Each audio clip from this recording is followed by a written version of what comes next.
Hello friends, welcome to my channel. Friends, आज मैं आप लोगों के साथ 20 अगस्त का करंट अफेयर डिस्कस करूंगी।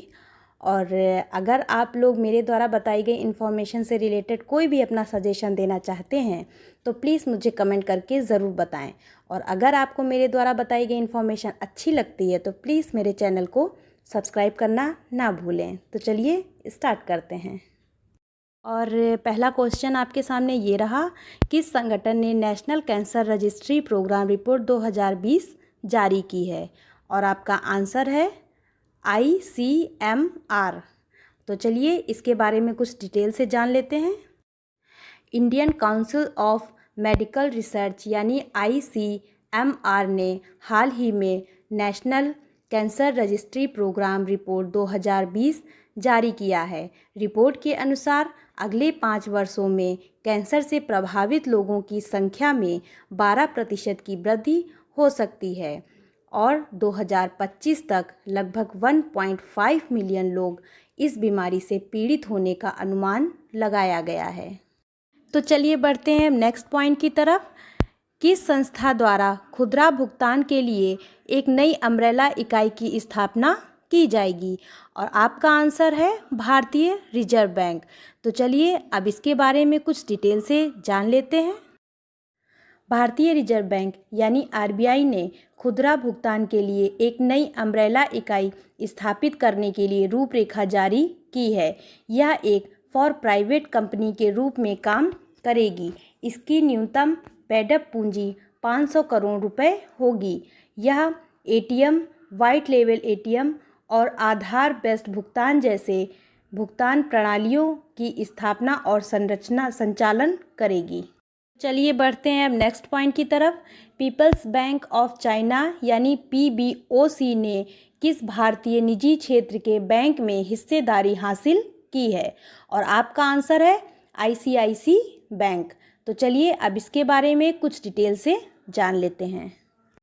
पीपल्स बैंक ऑफ चाइना यानी PBOC ने अग्रणी भारतीय निजी क्षेत्र के बैंक यानी ICICI बैंक में एक छोटी इक्विटी हिस्सेदारी का अधिग्रहण किया है।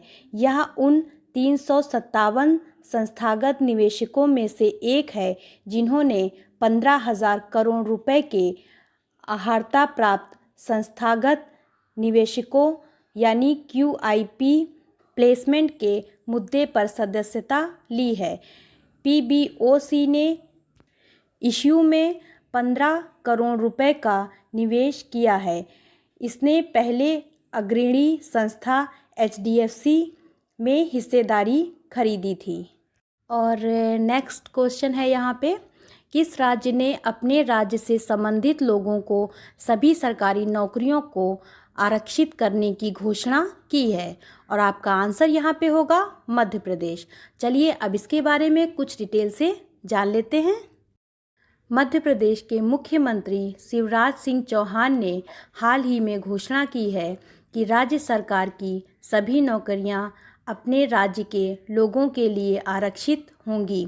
यह देश का पहला राज्य है जिसने राज्य के लोगों के लिए अपनी सभी नौकरियों को आरक्षित किया है और मध्य प्रदेश सरकार इस संबंध में कानून प्रावधान बनाने के लिए तैयार है।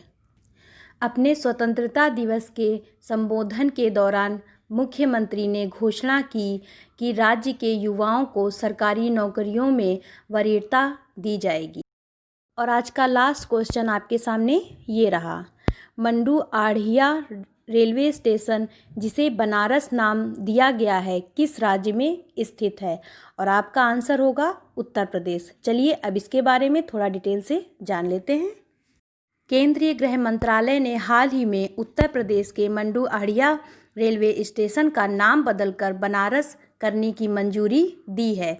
उत्तर प्रदेश सरकार ने पहले अपने वाराणसी जिले में रेलवे स्टेशन का नाम बदलने के लिए गृह मंत्रालय को अनुरोध भेजा था। गृह मंत्रालय ने रेल मंत्रालय, डाक विभाग और सर्वेक्षण विभाग के परामर्श के बाद अनापत्ति प्रमाण पत्र जारी किया है। तो चलिए अब एक नज़र डालते हैं कुछ अन्य महत्वपूर्ण खबरों पे जो आपकी परीक्षा की दृष्टि से बहुत ही महत्वपूर्ण हो सकती हैं। तो पहले जान लेते हैं राष्ट्रीय करंट अफेयर के बारे में। और यहाँ पर पहला पॉइंट है, मंत्रिमंडल ने विभिन्न सरकारी नौकरियों के लिए सामान्य पात्रता परीक्षा आयोजित करने के लिए राष्ट्रीय भर्ती एजेंसी की स्थापना को मंजूरी दी है। और यहाँ पर नेक्स्ट पॉइंट है, स्वास्थ्य मंत्रालय की ई संजीवनी टेलीमेडिसिन सेवा ने 2 लाख टेली परामर्श रिकॉर्ड किए। और नेक्स्ट पॉइंट है, भारतीय रेलवे ने सुरक्षा निगरानी और यात्री सुरक्षा के लिए निजा ड्रोन की खरीद की है। और अगला पॉइंट है, SCTI, MST और IIT मद्रास ने कोविड-19 के लिए पोर्टेबल अस्पताल बनाने के लिए बुनियादी ढांचा शुरू किया है।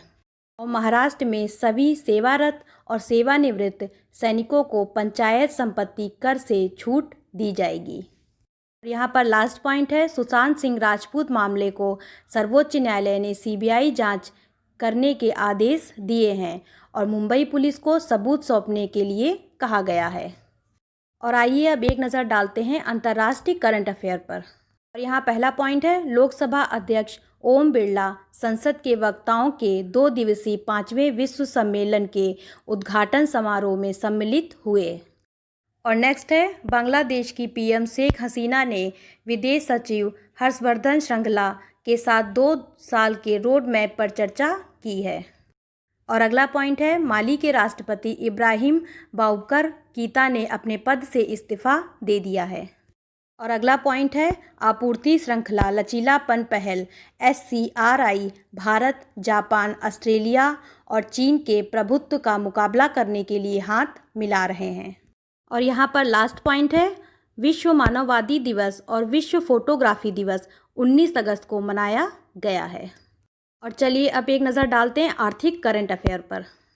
पहला पॉइंट है यहाँ पर, CCEA ने 2020-21 के लिए गन्ना FRP में 10 से 285 रुपये प्रति क्विंटल की वृद्धि की मंजूरी दी है। और नेक्स्ट पॉइंट है यहाँ पे, कैबिनेट ने जयपुर, गुवाहाटी और तिरुवनंतपुरम हवाई अड्डों को किराए पर देने के प्रस्ताव को मंजूरी दी है।